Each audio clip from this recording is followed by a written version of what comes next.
दुबे जी पूर्व मंत्री उत्तर प्रदेश, श्री विजय मिश्रा जी पूर्व मंत्री, श्री अरुण द्विवेदी जी, राजकुमार पांडे जी अधिवक्ता हाईकोर्ट, श्री मनीष पांडे जो कार्यक्रम के संयोजक हैं, माननीय महंत डॉक्टर अवधेश चंद्र भारद्वाज जी, माननीय अरुण पाठक जी, माननीय धर्मेंद्र मिश्र जी, डॉक्टर विजय प्रताप जी पूर्व एमएलसी एवं सेक्टर प्रभारी वाराणसी मंडल, माननीय अमरजीत गौतम जी मुख्य सेक्टर प्रभारी, रामचंद्र गौतम जी मुख्य सेक्टर प्रभारी, रामनाथ दुबे जी, उमेश तिवारी जी, अजय कुमार भारती जी जिला अध्यक्ष, गोपाल पांडे जी, सुरेश उपाध्यक्ष जी, राहुल पांडे जी एडवोकेट, अभय कुमार चौबे जी तथा श्री विजय प्रताप जी और यहाँ पर मौजूद हमारे मीडिया के साथियों, भाइयों, ये हम लोगों के आज जो आपके बीच में हम आए हैं, जो प्रबुद्ध समाज की गोष्ठी चल रही है, विचार गोष्ठी चल रही है, ये 33वां जिला है। कल हम लोग जब मिर्ज़ापुर और सोनभद्र करके आए थे तो 32 जिले हो गए थे और 33वां जिला आपका है। और इसके बाद यहाँ से हम लोग जाएंगे आजमगढ़। आजमगढ़ की जो सभा है वो हमारी 34वीं जिला होगा। और हम लोगों ने ये संकल्प लिया है कि जब तक पूरे 75 जिलों में जा करके और ये गोष्ठी हम लोग लगातार कर नहीं लेते हैं, तब तक हम लोग रुकने वाले नहीं हैं, थमने वाले नहीं हैं। उसके बाद ही रुकने का काम करेंगे और आगे की रणनीति बनाने का काम करेंगे। भाइयों, आज उत्तर प्रदेश में जिस प्रकार से जो अराजकता फैली हुई है, जिस तरह से लोगों को दहशत में रखने का काम, डराने का, धमकाने का और एक नया तरीका कि अगर कोई आवाज़ उठाता है तो उसके पीछे पड़ जाओ और उसको इतना प्रताड़ित करने का काम करो कि वो बोलने लायक न रह जाए, ये जो इस तरह की सोच की सरकार चल रही है, अब इसको उखाड़ फेंकने का वक्त आ गया। ब्राह्मण समाज और दलित समाज, इनके ऊपर जिस तरीके से पिछले 4.5 वर्षों से ये सरकार इनके ऊपर हमलावर है, जिस तरीके से इनको नुकसान पहुंचाने का काम कर रही है, जिस तरह से इस समाज के लोगों को उनकी हत्याएं हो रही हैं, एनकाउंटर में मारे जा रहे हैं, गोलियों से भून दिए जाते हैं, सरकारी गोलियों से मारे जा रहे हैं, ये किसी से छिपा नहीं है। और ये इनकी सोच दिखाता है कि ये जो सरकार है ये कितनी ब्रह्मद्रोही है।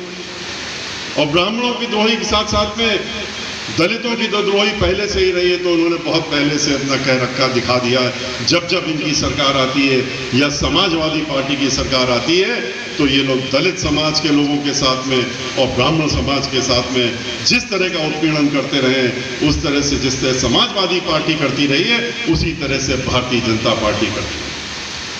किस तरीके से 2017 में जब ये सरकार आई थी, आते ही इन्होंने अपना बता दिया था कि इरादा क्या है। रायबरेली के 5 ब्राह्मण समाज के नौजवान साथियों को उनके हाथ काटे, पैर काटे, उस पर भी इनको जब चैन नहीं मिला तो उसके बाद उनको गाड़ी में डाल करके जलाने का काम किया गया, उनकी घर जला दिए गए। और मंत्री कहते हैं, भारतीय जनता पार्टी के कबीना मंत्री उसी के तुरंत बाद कहते हैं, अपना बयान देते हैं कि ये तो ब्राह्मण समाज के दुर्दांत अपराधी लोग थे, इनका तो ये हश्र होना ही चाहिए था और हमारी सरकार बहुत अच्छा काम कर रही है, इनके लिए कोई परेशानी चिंता करने की जरूरत नहीं है। हम जब उनके घर में गए, हमने सोचा कि ये तो बड़े भारी अपराधी हैं और इनके पास तो बड़ा पैसा होगा, दौलत होगी, बड़ा सा घर होगा, लेकिन वहां तो 10 बाई 10 की झोपड़ी थी और झोपड़ी में रहते थे वो लोग। उस झोपड़ी को भी जलाने का काम किया। बस सिर्फ फर्क ये था कि वो लोग ब्राह्मण समाज के मुखर व्यक्ति लोग थे, नौजवान थे और लोगों के बीच में उठना बैठना का काम करते थे, लोगों का काम भी देखते थे। इसी प्रकार से जो शुरुआत की इन्होंने, वो आगे बढ़ते गए। समाजवादी पार्टी की नकल करते हुए इन्होंने भी सोचा कि हम ब्राह्मण समाज के ऊपर उत्पीड़न जितना करेंगे उतना ही हमारा नाम होगा। जिस तरह से समाजवादी पार्टी की सरकार में आप सभी लोगों को याद होगा कैसे नीरज मिश्रा नाम का नौजवान साथी जो कन्नौज का था, उससे नाराज हो गए और इतना नाराज हो गए कि उसका सर कटवा करके और कहा कि लखनऊ में हम दर्शन करना चाहेंगे। और वो फिर लखनऊ भेजा गया। वहां पर उसका शरीर एक कुएं में पड़ा मिला, सब अखबारों में फोटो में निकला था किससे उसकी मां बिलक बिलक करके उसने वही जान दे दी थी, और उसका सर लेकर के लखनऊ पहुंचे दिखाने के लिए। ये वो सरकार जो समाजवादी पार्टी ने कार्य किए लोगों के साथ में, दलितों के साथ में, ब्राह्मणों के साथ में, जैसे समाजवादी पार्टी ने अपमान करने का काम किया। जो लोग उनके साथ में जुड़े उनको पहले तो वोट लेने के लिए तो जोड़ने का काम किया, और उसके बाद अपमानित करने का काम किया, अपमान करके बाहर निकालने का भी रास्ता दिखाने का काम किया। श्री राजा राम पांडे जी, सभी लोग जानते हैं कि वो समाजवादी पार्टी के संस्थापक अपने आप को कहते थे। लेकिन 2012 और 17 के बीच में जब सरकार आई और जब ब्राह्मणों के बारे में मीडिया में भी छप गया, अखबार में उनका बयान मुखिया का और मुख्यमंत्री का कि ब्राह्मण समाज का कोई काम नहीं करना है, इनको सबक सिखाना है, उसके विरोध में जब राजा राम पांडे जी ने आवाज उठा दी तो उनको इतना बेइज्जत किया, इतना बेइज्जत किया कि उनकी मंत्रालय भी ले लिया, उनका घर भी छीन लिया, और उनको घर छीनने के बाद उनको अपने घर से बेइज्जती करके निकालने का काम किया। इतना दुखी हुए वो, इतना लज्जित हुए वो, क्योंकि सबके सामने किया था, मीडिया के सामने किया था कि घर जाते जाते उनका हार्ट अटैक हुआ और हृदय उनका रुक गया और उनकी मौत हो गई।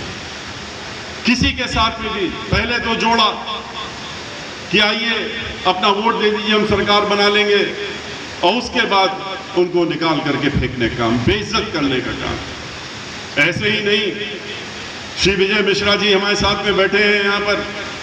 विजय मिश्रा जी को पहले जोड़ा, इनके परिवार वालों को जोड़ा और कहा कि ब्राह्मण समाज हमारे साथ में आ जाएगा तो बड़ा अच्छा होगा। इन्होंने जो कर सकते थे किया, लेकिन उसके बाद जब इनको असलियत मालूम हुई और असली चेहरा उनका सामने आया और देखा कि ब्राह्मण विरोधी किस तरह के ये लोग हैं, तो इन्होंने एक निर्णय उनके मुंह पर फेंकने का काम किया। उन्होंने कहा कि हम आपका ये जो पद दिया है इसको भी छोड़ते हैं और आपकी पार्टी भी छोड़ते हैं, और फिर ये हमारे साथ में जो है।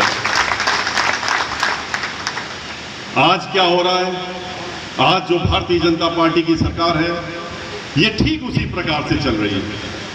पूरे उत्तर प्रदेश में ब्राह्मण समाज और दलित समाज को इन्होंने आतंकित कर रखा है। किस तरीके से उनके ऊपर हमलावर हो रहे हैं। एक कानपुर का कांड होता है, बिकरू कांड, उसके अलावा गोरखपुर में एक सीनियर अधिवक्ता, वरिष्ठ अधिवक्ता मुखर थे, बहुत मुखर थे, खुल के बोलते थे, डरते नहीं थे, दबते नहीं थे, और इनकी जो क्रियाकलाप थे उसका उजागर करने का काम करते थे। उनको गोलियों से भून दिया गया। लखनऊ में मार दिया गया एक ब्राह्मण समाज का अधिवक्ता, इसलिए क्योंकि वो इनके लिए खुला विरोध करने का काम करते थे। इलाहाबाद में, प्रयागराज में 5-5 लोगों को मार दिया। इतना ही नहीं, मिर्जापुर में रिटायर्ड कर्नल, उनके 3-3 बच्चों को, और दोनों भाई जो थे वो आर्मी में थे, और उनके बच्चों को मार दिया गया, उनकी आंख निकाल दी गई। उन्होंने जब वहां के पूरा जिला खड़ा हो गया कि कुछ FIR तो दर्ज कर लो, तब FIR बड़ी मुश्किल से दर्ज की गई, क्योंकि योजनाबद्ध तरीके से हत्या कराई जाती है। और उसके बाद कहा कि अच्छा CBI की इंक्वायरी हम करा देंगे, लेकिन आज तक CBI की इंक्वायरी इसलिए नहीं हुई क्योंकि उन्हीं के गुर्गे जो हैं, जो उनके गुर्गे पाले हुए लोग हैं, वो लोग उसमें शामिल थे, उनकी शह से शामिल होते हैं, इसलिए CBI की इंक्वायरी नहीं हुई। अब वो लोग अदालत में मुकदमा लड़ रहे हैं। कितने किस्से आप सुने। कानपुर में एक काम होता है, और बिकरू कांड, उसके तहत में कितने ब्राह्मण समाज के लोगों को पीड़न हुआ। 1-2 हो, उन्होंने 3-3 लोगों को तो गोलियों से भून दिया। 17.5 साल के लड़के को मार दी गोली, और 6-6 गोली मार करके उसको ढेर कर दिया। हरियाणा से उठा के लाए और इटावा के पास कह दिया, गाड़ी पलट गई और गोलियों से मार दिया। कितने लोगों की हत्याएं कर दी। कानपुर में, लखनऊ में जाकर के राकेश पांडे नाम का व्यक्ति, वो अपने माता पिता की देखभाल कर रहा था कोरोना में, वहां मौजूद भी नहीं था कानपुर में कहीं पर, दूर दूर तक, लेकिन उसका नाम भी उसमें जोड़ दिया और उसको ले गए उठा करके और लखनऊ के कंटोनमेंट में खुलेआम उसको गोली मार दी।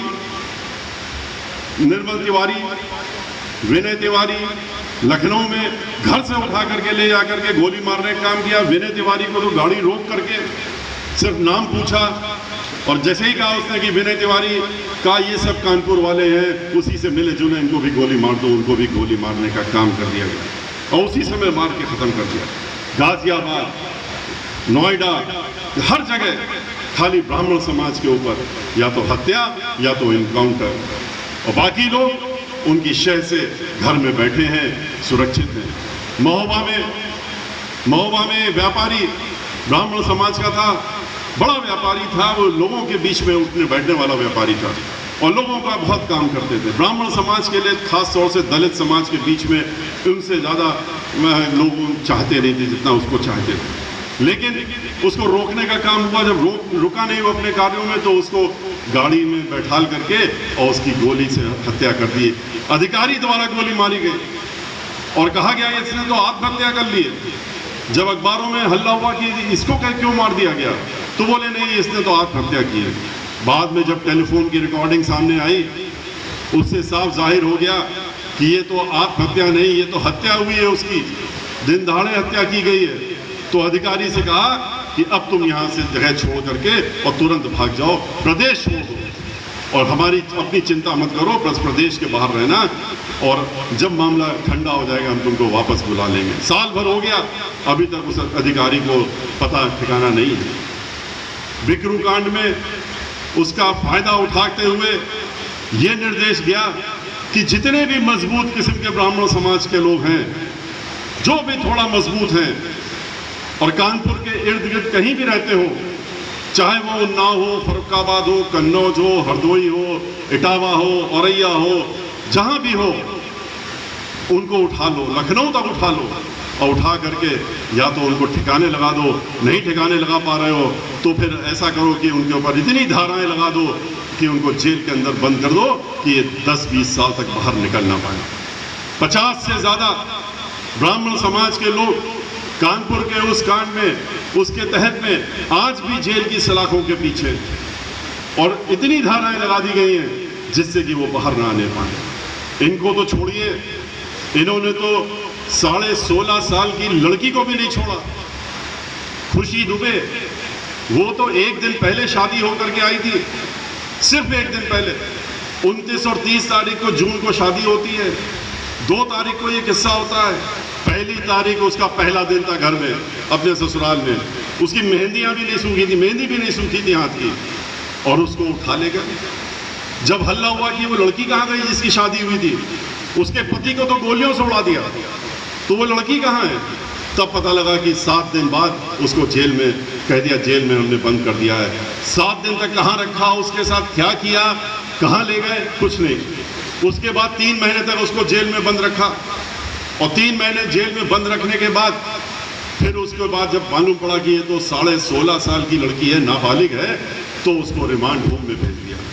बाराबंकी के रिमांड होम में भेजा, जहां पर 47 लड़कियां पहले से रह रही थी। 2 कमरों का मकान, 2 कमरों में 47 लड़कियां, और ये 48वीं लड़की वहां रख दी गई। भेड़ बकरी भी नहीं रह सकती 2 कमरों में 48, लेकिन वहां पर इन लड़कियों को इन्होंने कैद कर रखा था। और उसके बाद जब कोरोना के दौरान उसकी तबीयत खराब हुई और उसको जो डॉक्टर देख रहा था उसने कहा ये तो मर सकती है और इसका इलाज हॉस्पिटल में होना चाहिए, इसको पैरोल मिलनी चाहिए, लेकिन नहीं, आदेश आया किसी हालत में खुशी दुबे को पैरोल या बेल नहीं मिलनी चाहिए। जेल में मरती है तो मर जाए, लेकिन इसको पैरोल नहीं दी जाएगी। उसके बाद उसकी बेल लगी। जब बेल लगी तो ये लगा कि अब तो अदालत तो बेल दे ही देगी, इसलिए दे देगी। उच्च न्यायालय में मामला गया कि अब तो बेल दे देगी, क्योंकि ये तो नाबालिग है और इसने तो कुछ किया नहीं था, सिर्फ घर में शादी होके गई थी, तो इसका क्या दोष है।